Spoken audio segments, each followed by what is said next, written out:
Welcome to this installment of Underappreciated. I'm your narrator, DSP, and today we'll be discussing the one and only Stephon Xavier Marbury, also known as Starbury. Hailing from Coney Island, Brooklyn, New York, Steph knew basketball would be his love because it ran in the family. All his brothers played basketball at a high level, so it was only right the young Starbury picked up the ball. He attended Abraham Lincoln High School in Coney Island, and he also played for the Gauchos AAU team.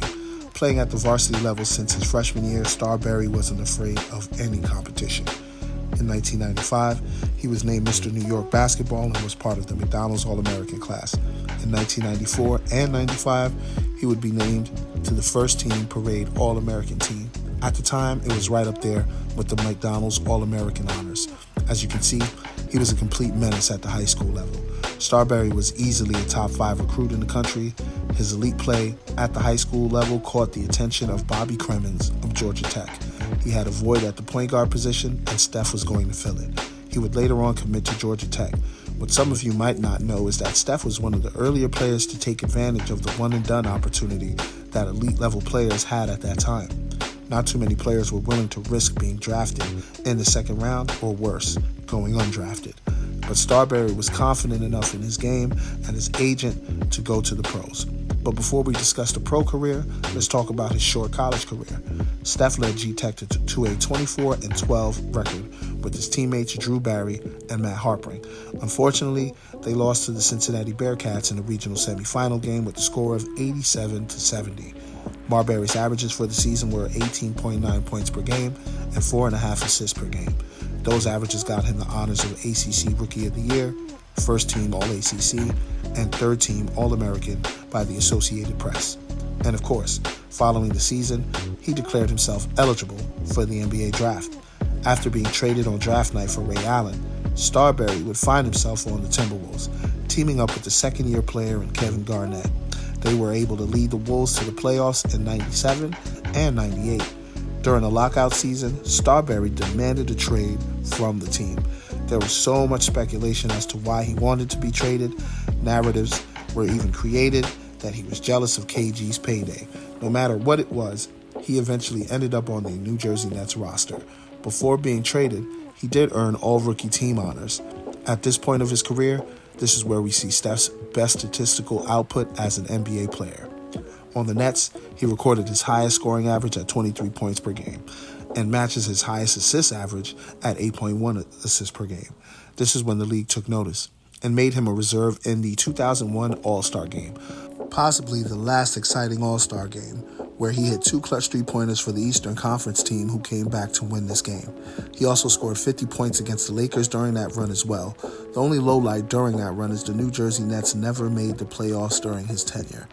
The following season, he was traded to the Phoenix Suns. During his run with that team, he was named an All-Star for the second time in his NBA career. With the help of Sean Marion and Amari Stoudemire, he was able to lead the team into the playoffs, but to only lose to the Spurs in the first round. He was again named to the All-NBA third team. After his run with the Suns, he was then traded to the New York Knicks. Everyone thought this would be paradise for a New York City-born player who happened to be a lifelong Knicks fan. Unfortunately, that wasn't the case. You could almost say this was the beginning of the end. The nasty feud with then Knicks coach Larry Brown. The following feud with the replacement coach Isaiah Thomas. It didn't look good for Steph or the franchise. It got to the point where the Knicks fans, myself including, were booing everyone on the roster and chanting to fire the coach. After he left the team, the Knicks organization issued a ban on Marbury from games and practices. Clearly a petty move by the powers that be at the time. Steph and the Knicks agreed to a buyout, and Starbury takes his talents to the Boston Celtics. A one-year stint that was followed with an offer for another one-year contract at the veteran minimum. He declined the offer, and that's when Starbury's 13-year NBA career came to an end. But that doesn't mean he stopped playing basketball. In 2010 and 2011, we would see Steph in China playing basketball at an elite level. He played for the Shaanxi, Zhongyu, and Foshan, earning all-star accolades during his tenure with those teams. It wasn't until he played for the Beijing Ducks when he officially became a legend in the Chinese basketball world. His team started off 13-0, but unlike the other seasons with different teams, this team made the playoffs. After averaging 45 points per game against his former team Zhangji, he led the Ducks to the championship against the 7-time champions Guangdong Southern Tigers. Marbury and the Ducks became the champions that season. Following the championship, the team honored Stephon Marbury with his own statue on the lawn of the MasterCard Center in Beijing. Even Dennis Rodman spoke at the ceremony. He earned a plethora of trophies during his tenure in China. 3-time CBA champion, 3-time CBA All-Star, CBA International MVP, and CBA Finals MVP. He did attempt to try to return to the league, but they eventually announced his retirement from the game of basketball on February 11th, 2018. Scoring 20 points in his final CBA game, he went on to become a coach in the CBA as well.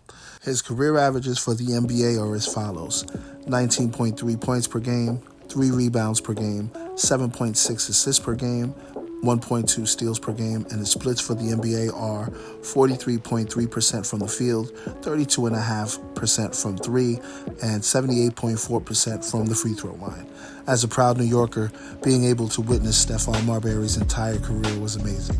All of the ups and downs that came with his journey happened to work out in the end. Multiple championships, multiple All-Star honors, and a couple of MVPs. Although it wasn't in the NBA, he was still able to play the game he loved at a high level. When people discuss guards of his era, not too many people mention Starbury, and that is truly a disservice. As you've seen throughout this video, this man was an absolute dog on the floor. I believe with the correct personnel around him, he could have led a team to an NBA championship. It's unfortunate that we will never know. Salute to the legend Stephon Marbury, a fellow Knicks fan and a New Yorker like me. Please be sure to hit the like button and leave a comment with your feedback. And who do you think we should highlight next? I'm DSP, and this is Hoop Haven Underappreciated.